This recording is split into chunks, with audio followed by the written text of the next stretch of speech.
ଦେଖନ୍ତୁ ମୁଁ ଆପଣଙ୍କୁ ଦେ ବିଶ୍ୱଜିତ ୟୁଟ୍ୟୁବ୍ ଚ୍ୟାନେଲକୁ ସ୍ୱାଗତ ଜଣାଉଛି। ଚାଲନ୍ତୁ ଡିସ୍କସନ୍ କରିବା ହେବାକୁ ଥିବା ଆପଣଙ୍କର SST, LTR, RST ବା ଆପଣଙ୍କର JT ସେକେଣ୍ଡ ଫେଜ୍। ତ ତାର ସିଲାବସ୍ ରହିଥିବା ଆପଣଙ୍କର କମ୍ପ୍ୟୁଟର ସେକ୍ସନଟିକୁ ଅଲରେଡ଼ି ଆପଣଙ୍କର ଦେ ବିଶ୍ୱଜିତ ଯେଉଁ ୟୁଟ୍ୟୁବ୍ ଚ୍ୟାନେଲ୍ ରହିଛି ଦେ ବିଶ୍ୱଜିତ ତାର ୟୁଟ୍ୟୁବ୍ ଚ୍ୟାନେଲ୍ର ପ୍ଲେଲିଷ୍ଟ ସ୍ୱତନ୍ତ୍ର ରହିଛି। କମ୍ପ୍ୟୁଟରକୁ ନେଇ ଆପଣଙ୍କର ସ୍ୱତନ୍ତ୍ର ପ୍ଲେଲିଷ୍ଟ ହେଇଛି ଯେଉଁଥିରେ ଆପଣମାନେ ପାଇପାରିବେ ଆପଣଙ୍କର ସିଲାବସ୍ ୱାଇଜ୍ ସବୁ ପ୍ରତ୍ୟେକଟି ଟପିକ୍ର କ୍ଲାସ୍ ଗୁଡ଼ିକ।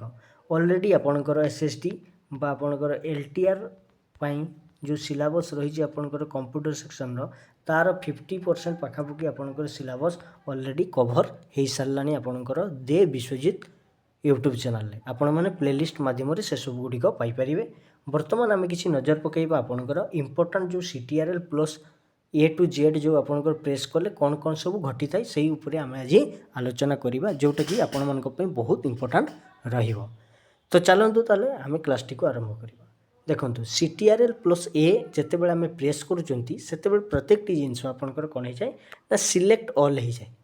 ଠିକ୍ ସେଇଭଳିଆ CTRL ପ୍ଲସ୍ B କଲେ bold, CTRL plus C copy, CTRL plus D font dialog open ହେଇଯାଏ, CTRL ପ୍ଲସ୍ E କଲେ ଆପଣଙ୍କର ସେଣ୍ଟରକୁ ଆସିଯାଇଥାଏ, CTRL ପ୍ଲସ୍ F କଲେ ଫାଇଣ୍ଡ, CTRL ପ୍ଲସ୍ G କଲେ go to, CTRL plus H କଲେ ରିପ୍ଲେସ୍, CTRL ପ୍ଲସ୍ I କଲେ ଇଟାଲିକ୍। এই ଇଟାଲିକ୍ର ଅର୍ଥ କ'ଣ ଆପଣମାନେ କମେଣ୍ଟ ମାଧ୍ୟମରେ ସୁନିଶ୍ଚିତ ଜଣାଇବେ।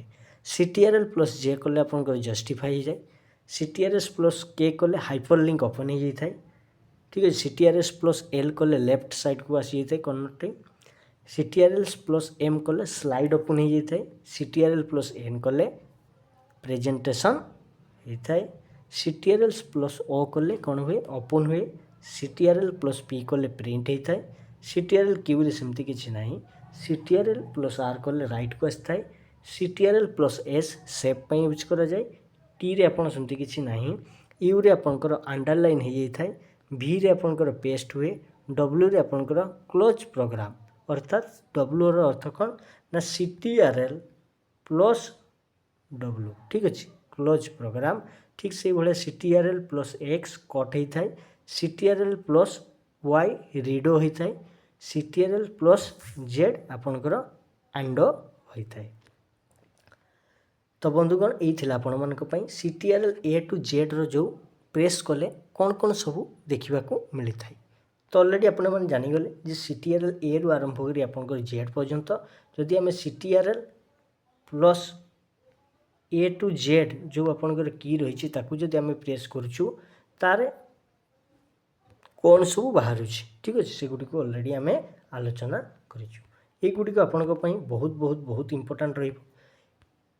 ଯଦି ଆପଣ ଦେ ବିଶ୍ୱଜିତ ଯେଉଁ ୟୁଟ୍ୟୁବ୍ ଚ୍ୟାନେଲ୍ ରହିଛି ଯଦି ଆପଣ ନୂଆ ଥିବେ ଭିଡ଼ିଓଟିକୁ ଲାଇକ୍ କରିଦେବେ। ଠିକ୍ ଅଛି, ଏବଂ ସାଙ୍ଗମାନଙ୍କ ସହିତ ଗୋଟିଏ ସେୟାର କରିଦେବେ ଏବଂ ଚ୍ୟାନେଲରେ ଯଦି ନୂଆ ଥିବେ ଚ୍ୟାନେଲଟିକୁ ସବସ୍କ୍ରାଇବ୍ ମଧ୍ୟ କରିଦେବେ।